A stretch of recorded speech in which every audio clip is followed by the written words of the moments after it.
Get these guys before week number 5 kicks off. JD5, Lamb, Derrick Henry, JMO, Rice, and Adams.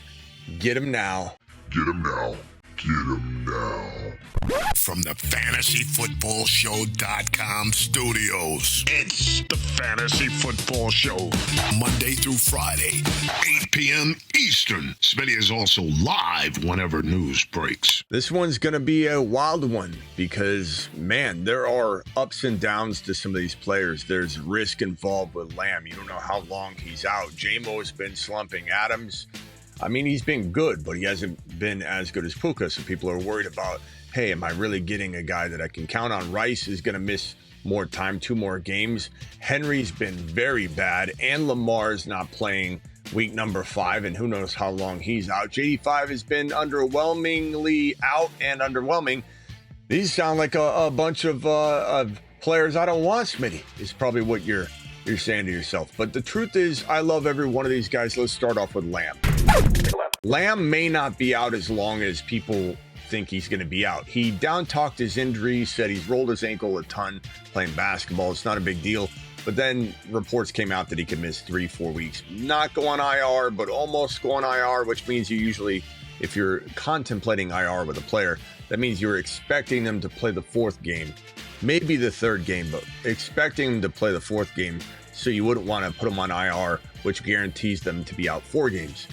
So there is a chance that he misses 2-3 more games, but I think you can buy him at that level. You make sure you package in that risk that he misses the 3 more games, but you're hoping he doesn't. You're going to be okay if he does. You're buying at that level again, but he might bring you league winning upside if he returns even 1 game earlier than that. But I still buy him if I'm 3-1, if I'm 2-2. Teams that are 1-3, a lot harder to pull it off, but I still would do it if I think I can weather the storm. And maybe I don't have a lot of bye weeks here in the next couple weeks, and other people do. Could always do some diligence and look at the teams and do a little research and figure out what your opponents are going to score. And maybe you could take a little bit of a gamble. But I love going and getting Lamb right now because you can give up players like Jamar Chase and maybe some other piece, do a 2-4-1. Giving up Jamar Chase for Lamb won't happen. But if you give up Jamar Chase and something and make it a 2-for-1, and this Jamar Chase, and I did a whole video on this, you don't put the whole onus on him to carry the entire trade. Otherwise, it's, oh, this is a risk. I don't want this for my CeeDee Lamb, my precious lamb chops. He comes back, he'll be fine. He might not be fine all year. But if you say, okay, but I'll give you a Chase and I'll give you a Scat, or I'll give you a Chase and something else, and you don't need this player, now all of a sudden the onus is not on Lamb. It's divided between these 2 players, and this becomes a what-if player, not all the concern and negatives looking at Chase. So this is a very doable trade. But Lamb is very easy to trade for if you attack it right and you don't try a 1-for-1. You do a complicated psychological tactic on the owner to get Lamb. Do it live. Go get him. You're 2 wins in. I'm fine with it. And there's tons of players that you could give up in order to get this done. You could go down a gauntlet of high risk, high reward players.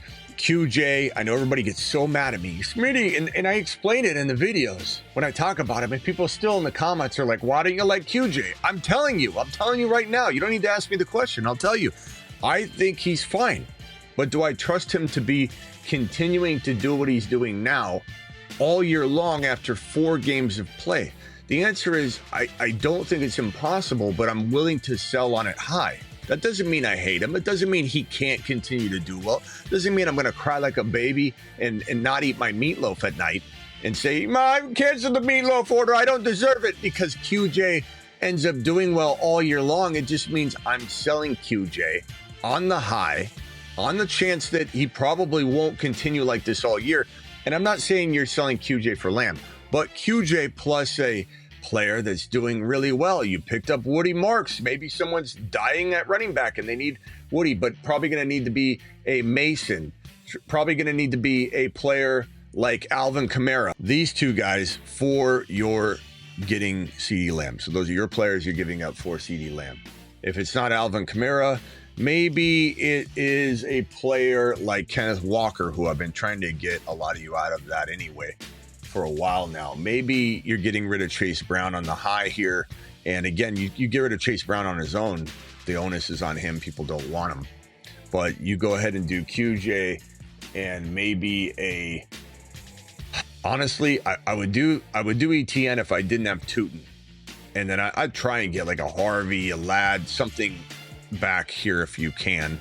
That makes ETN harder to give up if you're not getting something back. Something along the lines of QJ and Scat. You'd be surprised at how many people that are sitting here at 0-4 or maybe at best 1-3 that own Lamb. I don't want to hear it. You can't get Lamb. No one's trading Lamb in my league for that, Smitty. You don't know that. I see it every day, every hour. I get DM screenshots of, oh my God, I didn't think it worked. Smitty, thank you. And everybody that's crying and complaining about how you play in such a good league, you would never play with peasants that would give up Lamb. Oh my God, my leagues are too good. Like as if it's an insult to you that someone makes a mistake in your league. Every year someone makes a mistake in every one of your leagues and you know it. Stop acting like your leagues are perfect because it doesn't define you that they are or aren't. Lamb is, if you're 1-3, that owner might be sitting there on pins and needles, having a bad day, dropped his TPS report pile in the elevator, and you send him the trade offer at the right time and he hits accept. You don't know what it's gonna be. And maybe it's something along the lines of let's get off the QJ situation and let's add one more player to the mix. And we say let's call it Monty. Monty's a very good player to sell right now. And then that lets us go into the wide receiver realm and see what wide receiver we can sell high here. It's not named QJ. And we say like Monty and Sutton right now. This could easily get you Lamb from a panicked owner. And if it's not Sutton, maybe it would be a player like MHJ who had a mixed bag week, but people are kind of excited about him again. Maybe you're trading for Lamb. Again, I love the Jamar Chase and something for Lamb, but maybe you're trading away a potential DK Metcalf for Lamb, and now you got to give up that Scatterboo, that Woody Marks, that other player, that DJ Moore, and 2 wide receivers for 1. Either way, get Lamb before it's too late. He'll never be cheaper. Do it live.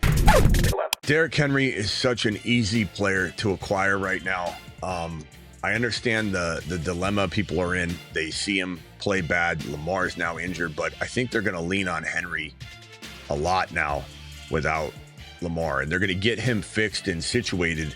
And is there risk? Yeah, I told you not to draft him at his ADP. And so me telling you to go get Henry isn't flip-flopping, it's adjusting and adapting. It's his newfound ADP. He used to cost a lot, but now he costs very little. Now this is the price tag. He's 1/3. He's 1/3 the price he was.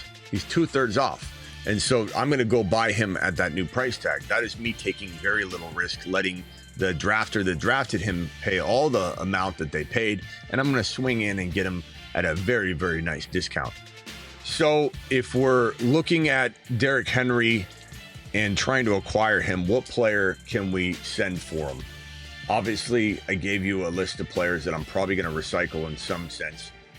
Because I think they're really good value, but we'll try and throw a new couple players. So let's say you got Addison and you have Monty.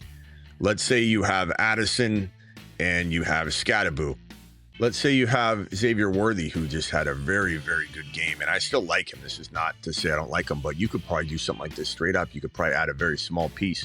Henry's very acquirable right now. And if you get him at this kind of cost of entry, you're baking in every bit of risk. Even if he got injured and went downhill or never returned to form or whatever, you're probably not losing the league over it. You're just giving yourself this hidden potential firepower in Derrick Henry that might deliver you a championship. And at the very least, he falls in the end zone more often than not. And he's getting you a 7 to 12 point type of game every week, even if he never returns to the form that we all hope he can return to if you're trading for him. But Derrick Henry, one of the better gambles to take at the RB position, as we're getting littered with injuries. And this is a smart move, a smart maneuver, very, very safe. Go get Derrick Henry, do it live. Love JD5. I think a lot of people are going to panic because, he wasn't looking like JD5 before he got hurt. He got hurt right away, so we didn't get a chance to see him rebound or anything. It's not very fair.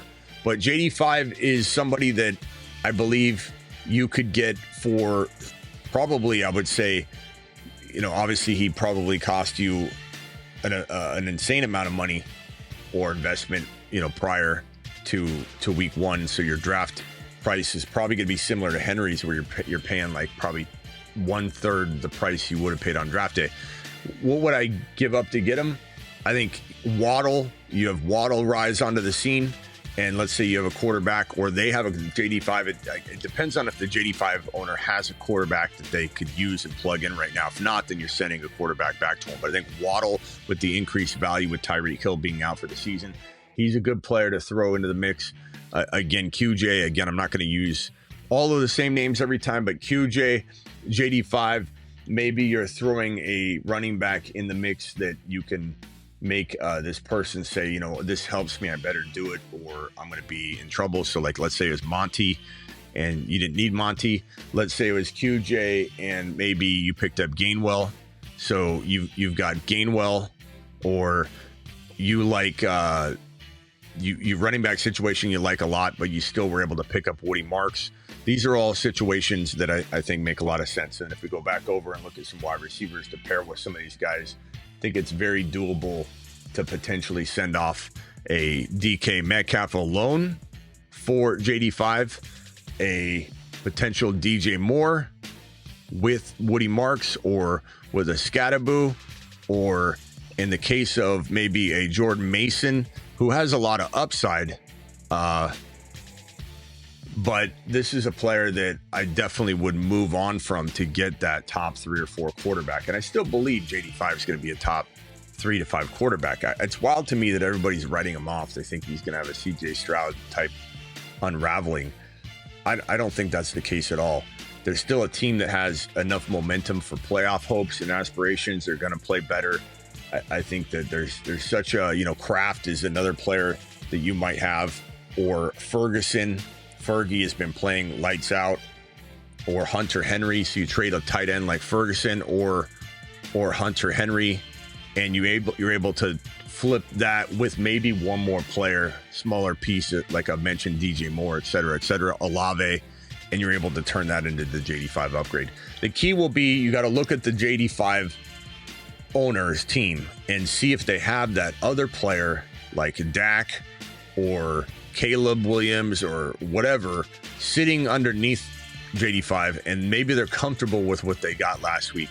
If it's Penix Jr. or a player with a bye, that might be tough. If it's Fields or Bo Nix, I think you can get away with convincing them, if they have Fields or Bo Nix as their starter or something along those lines, that they can say, okay, I'll do without JD5. I'll send JD5 to you, and then I'll send you Jordan Mason, Scatterboo, Bo Nix, and those players. But JD5 to me has the capability of, at least, no matter what, earning this cost of entry back in a disappointing, return to the lineup in weeks 5 through 17.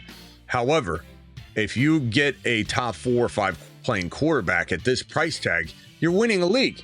Like, this is one of the best buys in fantasy at a position where people have been ravaged with injury, and they have no hope. And you can go get JD5. Why? Because if the owner has somebody playing well, they're in dire straits. But if someone has JD5 and they don't have a quarterback, well, that's when you might think that this is a no-go trade then. Not necessarily, because if they've had JD5 and they drafted him high, they're scoring really low. And so they need a change. And if you could give them a Jordan Mason or a player that they need, and they have and you send them a quarterback that is playing well, let's say Justin Fields, who has a really good matchup this week against the Dallas Cowboys, which is a cure for everything. This is an attractive potential maneuver for this person that has JD5, that's gotten nothing out of JD5. And if they've waited on JD5, they've done the heavy lifting in this by waiting on him. There's still 1 win or 0 wins, and they can't worry about that. They have to make a move that makes sense for them. So JD5 is a good go-get before week number 5 kicks off. Rashee Rice, he's out 2 more games, right? So 2 games he's going to miss.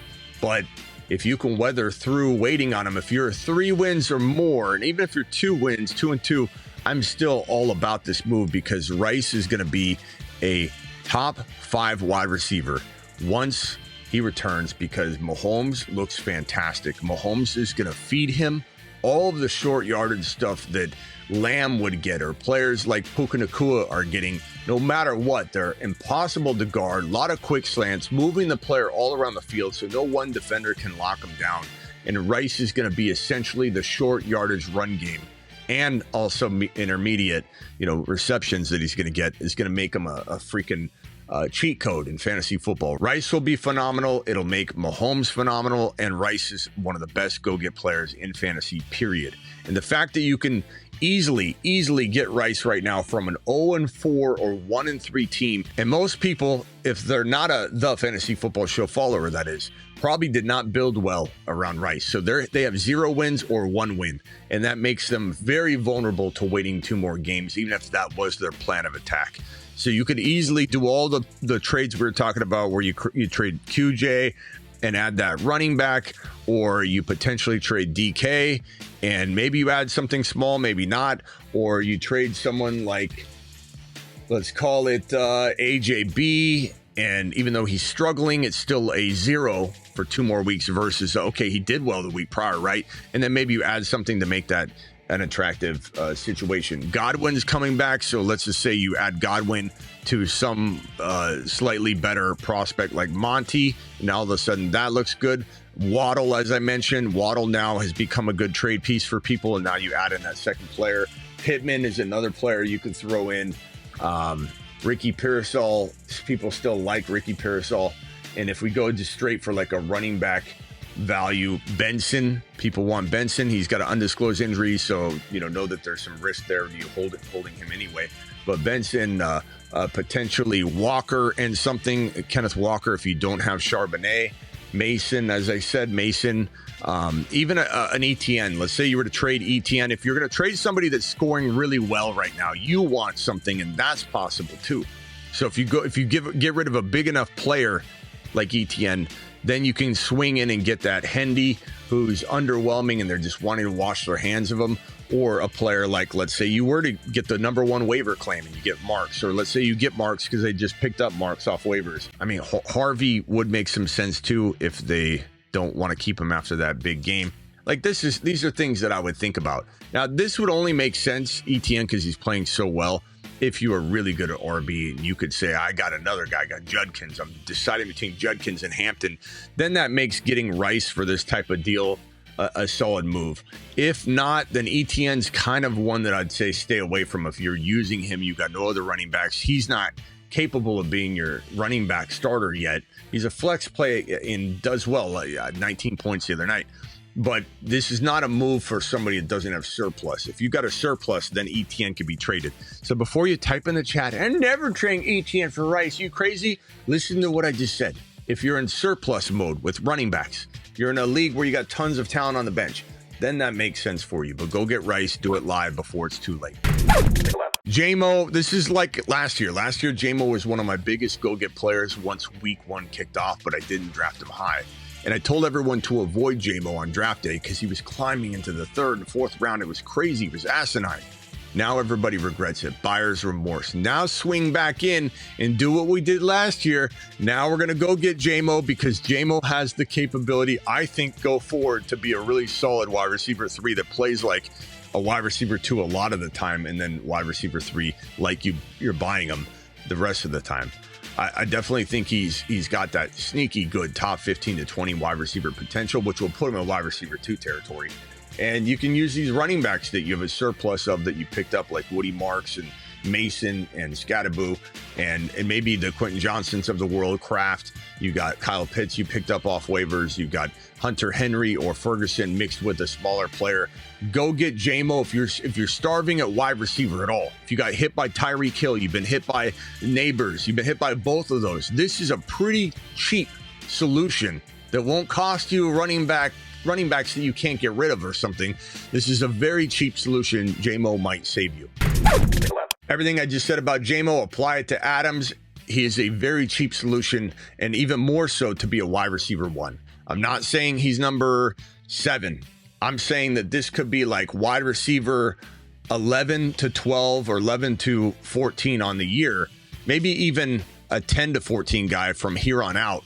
And if Puka, who's gone to the locker room 2 out of the last 4 games. He's played 4 games this year, and 2 of them, he went to the locker room, bloodied up or injured, and then comes back. This is a guy that we love. Puka is the best wide receiver in fantasy right now. No doubt about it. But if he did go down, Adams would go to the moon, and Adams is already playing well. It's just been kind of in spots where he hasn't he's either been a part of a penalty and a PI, and he did good work and people don't know about it because they're box score bobbies, but he's been very, very electric. The targets have been there. Stafford's very comfortable throwing him the ball. This is a top 10 to 14 wide receiver and a savior for anybody that lost Neighbors or lost Tyreek Hill or lost both of them or lost other players. He's a very cheap solution to go get a wide receiver 1 in fantasy. So make sure you're all about trying to see what this how cheaply you can get into this situation. This could be a savior for your team.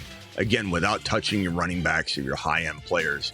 Go get Adams at the discounted wide receiver 2-3 value range that he currently sits at. These are the players, not all of them, but these are players on my mind right now that I'm seeing, testing the temperature, answering questions, and I see that people are vulnerable to trade them. And that's why I do sometimes different videos throughout the week of buy low players. And sometimes they overlap with a video I might have already done. Sometimes I have new names on it because I'm reading these messages and I'm thinking, man, I'm really feeling panic here from people. And this is a good buy low opportunity. These are the players that can help not only win a league, but help you in the coming weeks, or in some cases like Lamb and Rice, dominate once they're back if you can weather the storm based on the build and record and everything you got going on in your league. Don't forget, I'm live Monday through Friday at 8 p.m. Eastern every single Monday through Friday, live whenever big news breaks, and I'm live at midnight almost every single night. Don't forget, I'm also on Patreon. It's my live chat group, 24/7 live chat experience with all the people you see in the live chat on the YouTube live streams. Those fine people are sitting here 24/7 on my live chat platform on Patreon. $10 a month, cancel anytime. Link in the description, as is my Underdog link. Play $5, get 100. Underdog, promo code Smitty. Link in the description. Use code Smitty if you download the app manually, but make sure you're drafting week 5. If your team's in the gutter and you need to start over, you need new skin in the game, play Underdog. And you can also do hires and lowers. I put those on my channel all the time and on my Instagram stories if you need some hires and lowers to tail. See you all on the next show. Appreciate you all.